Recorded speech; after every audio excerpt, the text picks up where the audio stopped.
Welcome to the Dream Team Academy podcast, where we help you make your business dreams come true. Good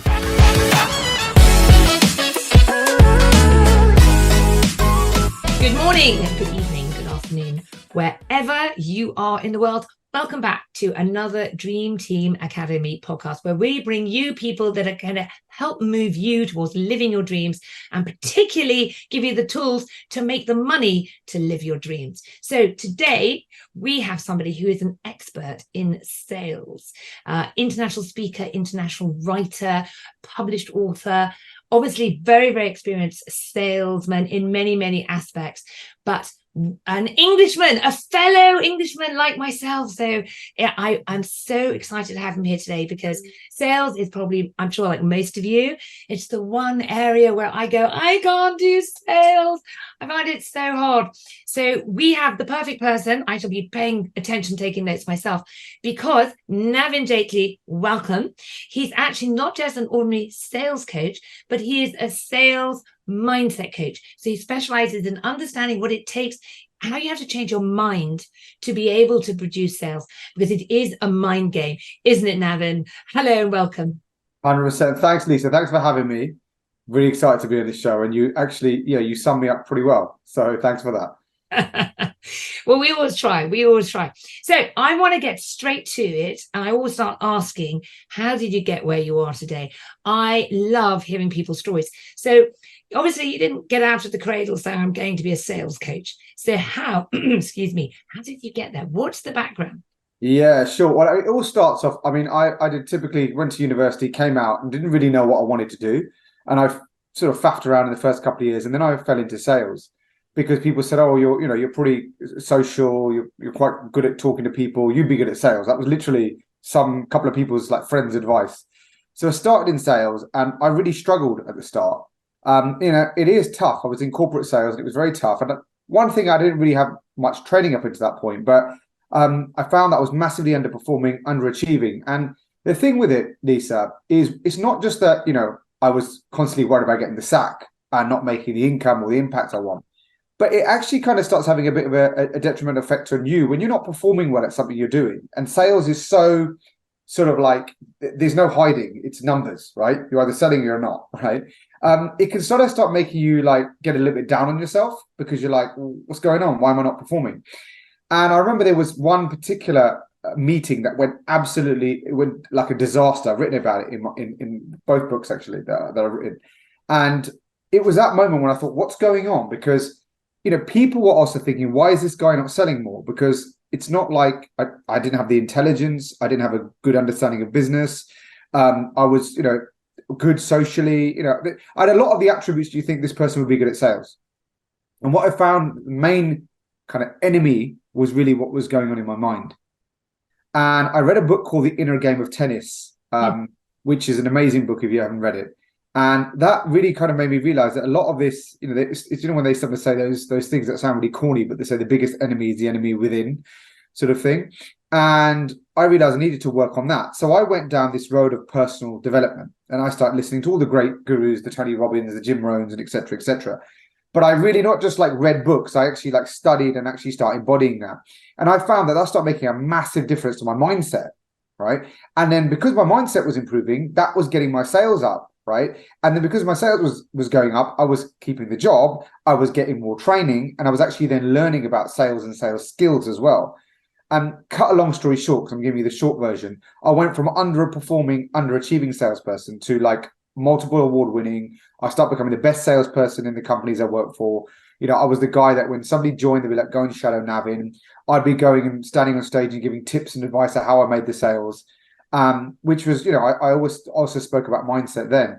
And, I realized that I've obviously been on this journey. Sometimes you don't realize why you've been on that journey. And when you look back, you go, well, hang on, look where I was a few years ago. Look where I am now. Yeah. And I've always also enjoyed helping people. I've always enjoyed training and teaching. Maybe my granddad was a teacher, so maybe I get something from that. And I just thought, okay, I did a coaching qualification, which was a really good one. It really gave me the foundation of what coaching actually is. And then basically during lockdown, I thought, do you know what?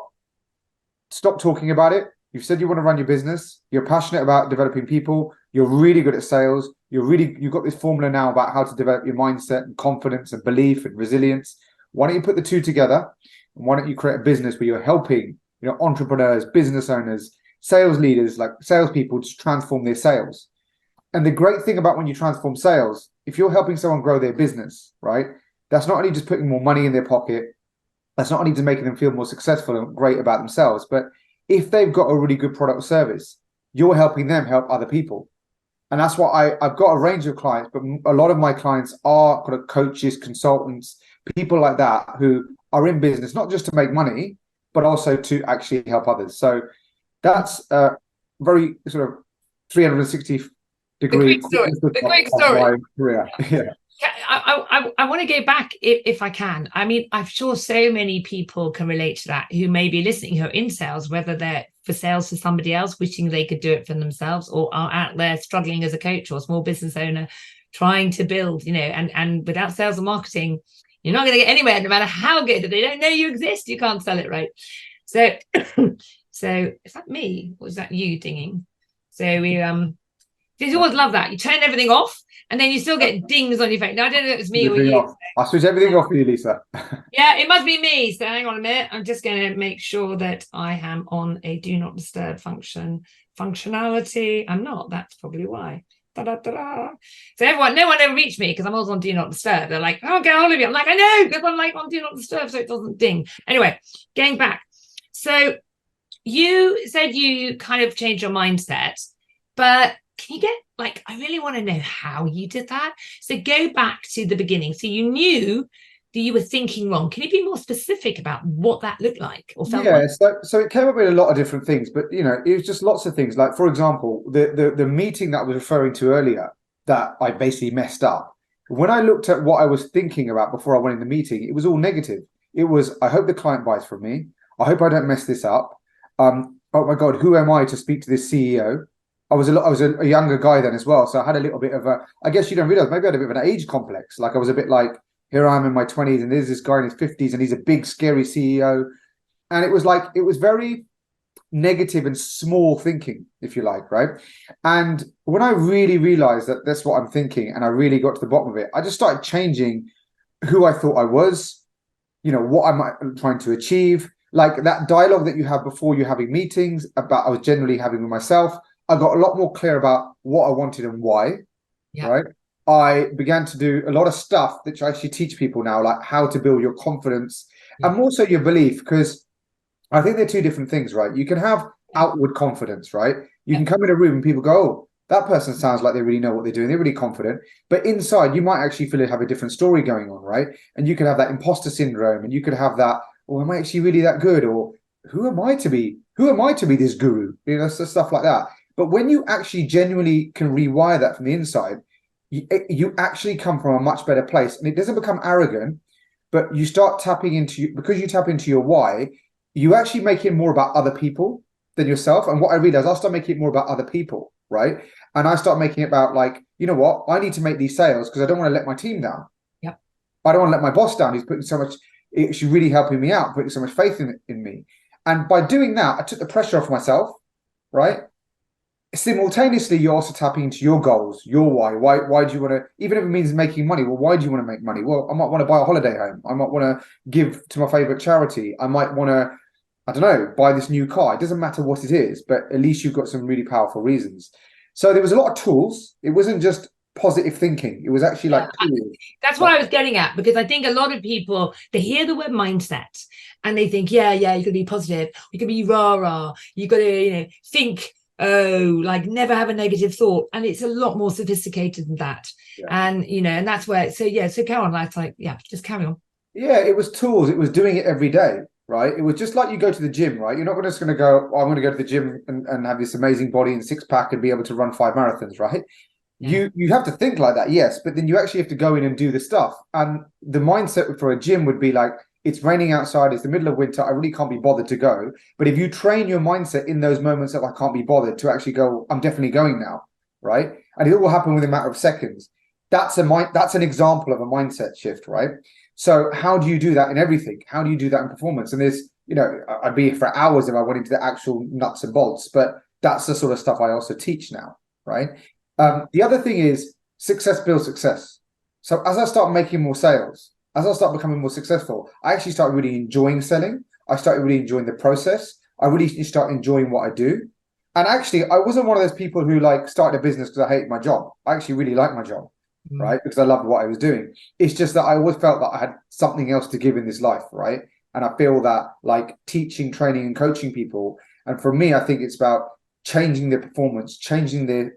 For me, sales is the tool, right? Because I know how to do it. I've become really effective at it, and mindset. But what I really get off on is that watching people like just transform and going, like, you can just see how their mood shifts, how they are. Like, if everybody's playing their highest game, I think it would just solve so many problems in the world, even.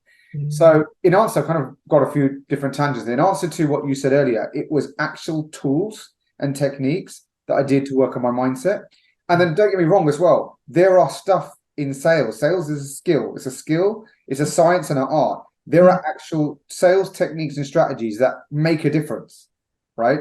The types of questions you ask people, the way you listen, the way you position something.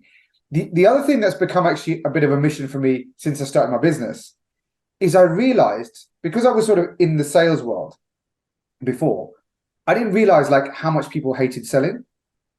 And now I'm an entrepreneur and I meet a lot of entrepreneurs. People really hate selling. They hate being sold to, right? And I think a lot of it, there's some real negative, I call it propaganda out there. You know, some of the movies that are made are very sort of oily and sleazy. A lot of people think that sales is sleazy and about manipulation. It's about trying to persuade someone to do something. And one of the things I always teach is that's not sales. That might get you some short-term success, but definitely not going to get you long-term success. And actually, what I also want to do is I want to get people to change their perception, especially here in the UK. Like, we're very negative about sales, right? I even find that sometimes when I introduce myself at a networking event and I say I'm a sales coach, I noticeably watch people's body language take a step back. Yeah, because I know that oh, one of those guys. Oh my God. I know what they're thinking. They hear the word sales and automatically thinks he's going to try to sell me something, right? So I'm like, you know, and then I experimented with while saying things. I'm a business coach, a growth coach, and I thought, no, I'm helping you sell more, and be proud of that word. And you know, I'm not going to hide behind that. I'm helping you grow. I'm helping you make more sales. There's nothing wrong with making more sales. Everybody needs to do that if they're in business. Yeah. So as well as helping people grow and make more sales and make more income and make more impact, I have also got another side mission to clean up the word sales, really get people to understand what sales is. It's not dirty. It's not sleazy. It's not bad. And if you really, really know what it's about, which is ultimately about serving, and you really believe in your product and service, then you're actually going to be dying to go out there and sell. Oh my God, I've just made this up. Serving and leading everyone to success is the word sales. Brilliant. Okay, brilliant. I think my brain was going, there you go. I love that. Brilliant. I might have to stop you.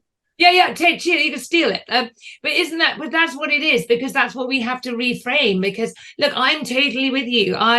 And I'm an online coach and I sell Facebook coaching, and I get on to my direct messaging and I know the people are like, and like, can I help them? And they're going, oh, what are you going to sell? What are you going to sell? And you kind of cringe. You think, oh, I just want to help people. But at some point, to help people, they are probably going to have to pay me some money. Yeah. Because I'm English, so let's talk about this for a moment. So any English people listening, this is starts in English. The Americans are going to, what is wrong with you guys? But we're very kind of reserved. We don't like to be pushy. We don't like to go outside. We don't want to make people feel uncomfortable. Say English, be polite. We say sorry when we hit people. Like you bump into someone, we say sorry, even like if they bump into us. You know, we're so funny, we're so polite. And so it's not an English thing. And I was living in California. And my friend with English, and he ended up in car sales, and he had to change his whole thinking in car sales, and he ended up really, really successful and had his own car dealership in Texas, right? And he came back to England, and he couldn't hold the job in car sales here because he was so like, let's go. And the English were like, no. He had to learn to tone it down, which of course is very much part of sales, is learning to listen to who you're selling to. And it's like relating. It's about my secret is I don't talk about sales. I talk about relationship building and serving. So serve into the relationship. And it's like, you know, it's like dating. You know, you don't just go in there, let's go. We've had coffee. Let's move on now. You've got to get to know them. You've got to find out whether or not you've got something they want, whether they've got something you want, and kind of dance with it, which is, I know, what you teach. So, but it is a dirty word. But anyway, we've just changed it now. We've just changed it. You heard it here first, guys. Sales and what did I say? Serving. Sales and leadership. Sales and leadership. On the second half of what you said, it was serving, wasn't it? Serving and leading. Serving and leading. That's right. Serving and leading. And the E was ends in success. Serving and leading ends in success. We've had the I in there, the I, but we're like with the I is for cheat on that one. Yeah. Or sales and leadership. There's probably another word, E to success. We've got to find out the best word. We'll have to work on that one. Yeah, we'll work on that. Can I just pick up on something you actually said there as well, Lisa, about listening, right? And it's in my book, actually. There's a chapter about listening, actually. And listening is huge. Listening is, I'd put from just a skill set perspective, probably the top 2 skills you need in sales. And not just in sales, but in life. And I actually find, because I'm actually naturally quite a good listener. Okay. And then when I went into sales and I understood the importance of listening, that made me even more consciously become a good listener. And then now I coach, and my approach is very coachable. Like, it's a pure coaching approach. That's made me even a more sharper listener. And it's not just about being a sharp listener. It's also about really wanting to listen. And I find that not just in sales, but even in personal life, a lot of the time you're speaking to people, they're not actually that interested in listening. They're actually more like, you'll say a point and they can't wait to get their point out again or respond to what you said. And I'm not saying that's bad or anything like that. I'm just saying that sales, and to be really good at selling, you've not only got to be good at listening, but you've actually got to want to listen, and listen to understand, not to respond, right? Because I find I actually see it with people, and I say this to my clients. Some of the clients are like, what should I say if somebody says this to me? And I'm like, first of all, get out of that energy. Because what a lot of people are doing, let's say, for example, I was trying to sell to you, Lisa, and you're giving me an answer. What most people are doing is, while you're talking to me, I'm thinking of the response I need to give to you. I'm thinking, okay, this is what she's asking me, and let me start calculating the response. So when you finish your sentence, I've already got a response for you. That's okay, but that's not powerful. What I tend to teach and what I do is, while you're talking, actually listen to every single word you're saying, be present in that moment, and try to understand, why are you asking me that question? Rather than what answer should I give you, it's in to sound competent or clever or impressive. Why is actually Lisa asking me that if we're in a sales situation? What's really the underlying motive behind that? And when I try to understand that, I'm much more likely to actually give you a more powerful response than me just trying to go, right, oh my God, shit, what should I say next? How am I going to make her impressed by me so that she buys from me? That's a completely wrong energy to be in, and a mindset. So you just reminded me there that actually, and another thing people would say is, when they think about sales, they'd be like, oh, I'm really, somebody said to me, I'm really good at sales. They go, I'm a really good talker. That's, and they said about themselves. And the first thing I thought, well, that's only half of it. You actually probably have to be a bit better listener than talker, right? Exactly. So that's another thing I'd like to clear up and say as well. People think about the silver tongue. That person would be great. He or she has a silver tongue. Not necessarily. It helps. Yeah. But actually, what's more important is, how empathetic are they? How understanding are they? How good at listening are they? How much do they want to help? Yes, you combine that with saying the right things, then you're onto something. Yeah, and I mean, and this is the conversation that people, they start off in sales thinking all those things, and then they learn, or they fail quite a lot, and then they learn to shut up and listen, and then they learn to not only listen and then, like you say, like follow the script or whatever. We'll come back to scripts in a moment because I want to talk about that. But then they start to look for the why and look for what the person's motivation is. Because if you can speak to why the person wants to potentially buy the service or product, then you're getting to the real reason, you're getting to the emotional reason. And people work on emotions, don't they? We know there's some Tony Robbins. We're all basically emotional beings. You've got to tap into the emotions. So that's the key, not like I'm following the script, thinking of asking the question I was taught to do. And what are your feelings about script? Do you give people a script? Do you tell them to like work from the script to begin with? Do you, when you're working with people who are, say they're a coach, quite a lot of my listeners are coaches, and maybe they're going to have a sales call. They've got people into a sales call situation and they're like excited. They're going to, did I lose you? No, I'm still here. But it was some some voice happened, but I could hear some noise, but I'm still So here. weird. Yeah, that was. Hang on a sec. Let me just check. It's like This is Mark. Mark, are you in my Zoom? Where are you? Where are you coming from my computer? Right, okay, we've got to edit this, Navin, don't worry. Mark, where are you? So, Remo. Oh, bloody Remo. Okay, I'm actually in the middle of recording a podcast, my darling. Can I talk to you later? Remo, yeah, I'm just trying to find out where Remo is to even shut it off on my can't believe that. Never had Remo jump in on me. Mark, if you can just oh shit. Bear with me, Navin. Hang on. Oh, I see it. I've got it. I found it. How about that? It was on autopilot. Incredible. I thought, where's that voice come from? That is so weird. Bye. Okay, I think I've done it. Quit events. Yes. Oh my God, isn't that dangerous?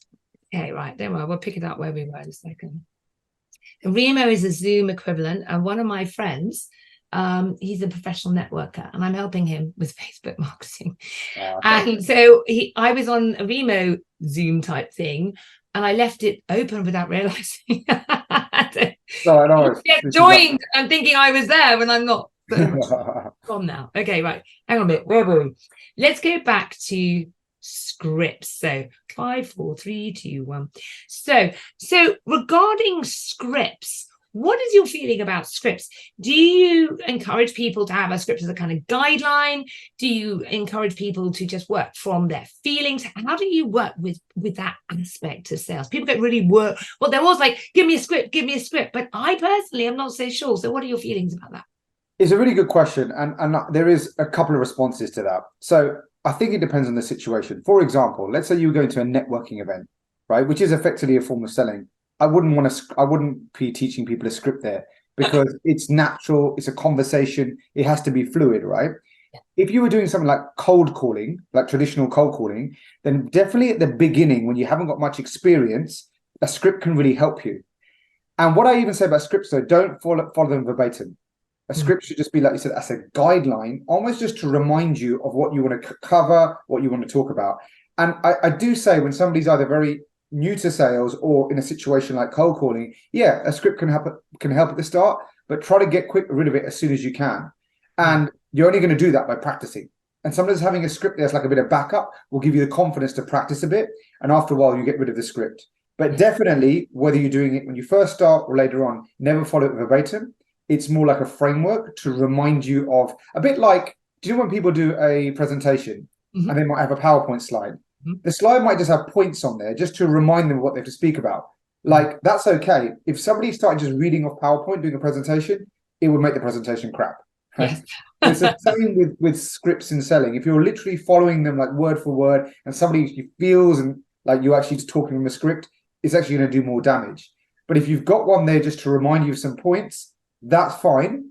But after a while, I mean, because I've done sales for so long and everything, I don't generally need to use scripts. Even if I go into a client who's working with a client in the sales team the other day, and I could sell their product without a script. But when you first start, scripts can help. I think I'm just thinking a good analogy is like driving a car. When you start to learn to drive, you have to think off clutch, down accelerator. You have to actually think step. But then sooner or later, it becomes natural and you don't even think about the steps. And it's the same in selling. You have to start with your script to kind of understand what sort of questions, but then you'll learn it innately. And someone like yourself, it becomes very natural. But it takes thousands of goes, doesn't it? It's very much repetition. Learn in your business. Yeah, 100%. I think in anything in life, it's, repetition is the mother of all skill, right? Yeah. And it's like some people, even with sales, another sort of myth people say is like, oh, you're a natural salesperson. Like, either you have it or not. I'm like, no. I remember in my career, there were some people who were massive introverts, which you'd think would be a salesperson, isn't actually quite socially awkward when you used to talk to them. But in a sales environment, they were amazing because they were great listeners. They knew a lot about their product or service. They learned sales, they learned questions, they actually had a pretty positive mindset. And they were outperforming people who were like charismatic, sort of natural networkers, who was naturally do it, should I say, confident socially. They were outperforming them. it's a different skill. And as you said, that the loud ones are not necessarily the best sales. I'm a loud one. I'm a very good networker. I'm a good speaker. I will talk to anyone, but I won't necessarily sell anyone. It's a different thing. But I have to tell a quick story. I was at a charity event, and as a volunteer, it's called the Junior League in San Francisco. If some people are American, they're listening. And we did this fundraiser for it was a fashion show, and you had dinner and then they had the fashion show, and we were working the tables to sell tickets, as you do, and the tickets were like, I don't know, $200. They're expensive tickets, and you won this fantastic car. And the people there were quite the high net worth individuals buying tables, and my girlfriend was in sales. She's in software sales. And I watched her. She was selling tickets, and I wasn't selling any. And I went over to her, and I don't remember, which I did remember what she said to me now. I said, what are you doing? And she said, do this, this, and this. And then I had the 3 steps, whatever it was, I don't remember.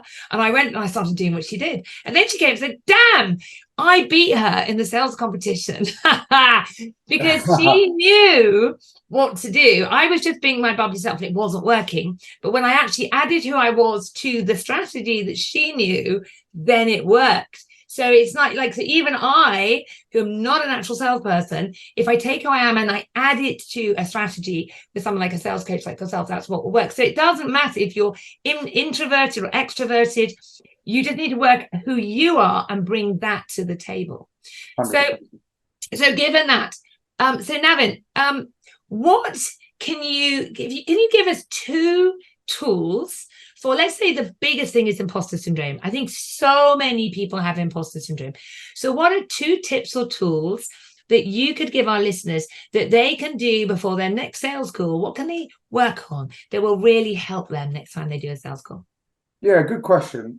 So there's actually, well, the first thing I would say is just before you do a call, right, or sales call, is I call it, say, marinate in your success, right? You want to be, Tony Robbins talks about state change, right?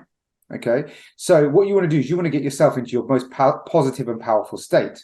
One of the ways of doing that, there's lots of ways, but one of the easiest ways to do that is literally get a pen and paper and start listing down really successful outcomes in your life, things that you're genuinely proud of yourself about, right? And that doesn't have to just be sales related. It could be anything, right? A tough time you overcame, right? Anything, a personal situation. If you can make a few sales related, it's even better as well. And just getting in that energy will remind you of actually how good you are. Right. And that's really important because a lot of the time people have built imposter syndrome is at some level their brain's going, are you really that good? It's questioning their abilities, questioning how good they think they are. But just reminding yourself of how good you can be, it can make a massive difference. Yeah. So that's one thing. And actually, when I work with people, and I've got that I elongate what I was saying. There's actually a formula around how you actually bring up those successful times. But just in simple terms for this podcast, literally do that. Right. Yeah. That is such a powerful thing to do. Maybe if you combine it with visualization and remembering those times, even better. The other thing as well is actually be a little bit more like give yourself a break and be a bit more realistic about things. Like sometimes the other thing with imposter syndrome, and I even found it, and I did a lot of work on myself when I first started like coaching, right? I was like, well, look, I've obviously got this career in sales, right? And I've been very good at that. But at that point, I hadn't actually coached a lot of people. And I was putting such an unrealistic high expectation of myself, thinking that I've got to be able to, within like 1 or 2 sessions, completely transform them, right? And it took a bit of time to go, look, and I get results and I get them quickly. However, I'm not a miracle worker, right? And what I realized, I was just putting unnecessary pressure on myself, right? So one of the things is sometimes when we have imposter syndrome, it's because you're thinking that in that one call or in that one speech or in that one thing, this amazing thing has to happen, right? And that can actually create unnecessary pressure, right? And that can then start making your brain, because it's all very subconscious, your brain starts then going more into imposter syndrome when you're doing that and going, well, people aren't suddenly being able to fly, so you're an imposter, right? Like, well, actually, if you go, do you know what? At this call, I want to do is I want to really connect with the person I'm speaking with. I want to really try to understand them. I'm going to try to understand their pain, their problem, maybe their goals and challenges, and maybe what they're trying to do about it. If that's what you set up and with a very genuine intent, that's a realistic thing to go for. And that's, again, taking the pressure off yourself. And if you aim for that, rather than, I must make this sale, right? My life depends on this conversation, or I need to impress that person, right? Not only you're giving up your control, because that's the area out of your control. I could say, whatever I felt was great to say to you, Lisa, I could even listen to you really well. Ultimately, I can't control what you think about me, right? So it's a couple of points there, but it's stop trying to control things you can't. And one of the ways to do that is be a little bit more like realistic. I hate using the word realistic, but a little bit more reasonable in your expectation of everything you're doing. Don't always think there has to be a massive outcome. And when you do that, it takes the pressure off you, and you actually, ironically, perform better.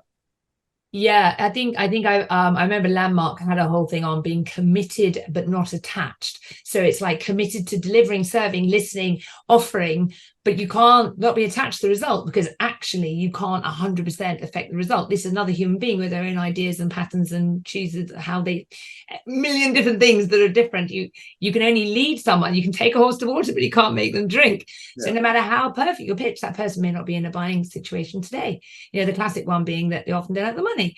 And they really want to do it. I mean, I've been there. I've been on sales calls, and I'd be like, I love this program, but you know what? I don't have $10,000.